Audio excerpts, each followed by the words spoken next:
இந்த 3 விஷயத்தையும் சரி பண்ணீங்க, உங்கள் பொருளாதாரம் சுத்தமான பொருளாதாரம்.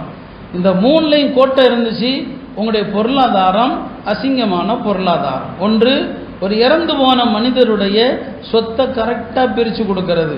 அதில் முன்ன பின்ன இருந்துச்சுன்னு சொன்னால், உரியவர்களுக்கு உரிய பங்கு போய் சேரலைன்னு சொன்னால், அந்த பொருளாதாரத்தை யார் பிரிக்காம தடுத்து வச்சிருக்கிறாரோ அவர் என்னதான் ஹலாலா சம்பாதிச்சாலும் சரி, ஒரு இறந்த மையத்தினுடைய சொத்துக்களை சரியா பிரிக்காம ஒருத்தர் தான் கண்ட்ரோலில் வச்சிருக்கிறாரு, அவருடைய பூரா சொத்தையும் அது நஜிசாக்கிறோம்.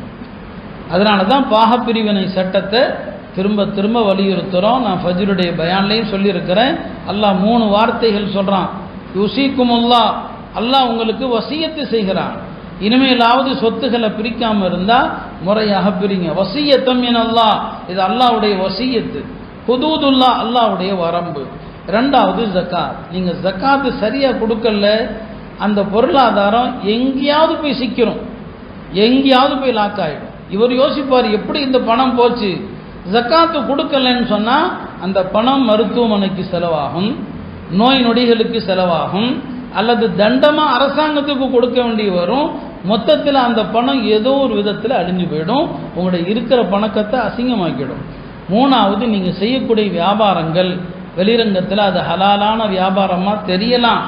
ஆனால் நபி ஸல்லல்லாஹு அலைஹி வஸல்லம் அவர்கள் வியாபாரத்தில் என்னென்ன விஷயங்கள் கூடாது, சில விஷயங்கள் மக்ரூ, அது மக்ரூ தஹரீமாவும் இருக்கலாம், மக்ரூ தன்சீஹாவும் இருக்கலாம். அந்த மாதிரி 9 விஷயங்கள் சொன்னாங்க. நம்முடைய வியாபாரத்தில் அதையெல்லாம் தவிர்த்திருக்கிறோமா? இதையெல்லாம் செஞ்சால் நம்முடைய வியாபாரம் சுத்தமானது, ஹலாலானது. இதில் ஓட்டம் வந்தால் நம்முடைய செல்வமும் அசிங்கமானது. அசிங்கமான செல்வம் போனால் நம்முடைய உள்ளங்கெடும், உள்ளங்கெட்டால் அமல்கள் கெடும். இன்னைக்கு தொழுகையில் ஓர்மை இல்லை, எல்லாருமே சொல்கிறோமா இல்லையா? தொழுகையில் ஏன் ஓர்வு வரமாட்டிருக்குது? நம்முடைய உடலுக்குள் செல்லக்கூடிய உணவுகள் பானங்கள் அது தூய்மையாக இல்லை, எல்லாமே கலப்படமாக இருக்குது. கலப்படமானதை தான் எல்லாரும் சாப்பிட்றோம். அதனால் வணக்கங்களில் இன்பம் இல்லை, இரவு வணக்கத்தில் தஹஜ்ஜுதில் ஆர்வம் இல்லை, குர்ஆன் ஓதுனா மனசு லயிக்கிறது இல்லை. எல்லாத்துக்கும் காரணம் இந்த ஹராமு தான். எனவே இதையெல்லாம் சரி செய்யணும். இல்லாமல் அல்லாஹ் மற்ற சமுதாயங்களைப் போல ஒரு ஆண்டினுடைய முடிவை நாம் பார்க்காம, பெருமானார் ஸல்லல்லாஹு அலைஹி வஸல்லம் அவர்களும் நல்லோர்களும் எப்படி பார்த்தாங்களோ அந்த பார்வையில் ஆண்டுகள் முடிவதை நாம் பார்த்தோமேயானால் அதுதான் குர்ஆனுடைய சிந்தனை.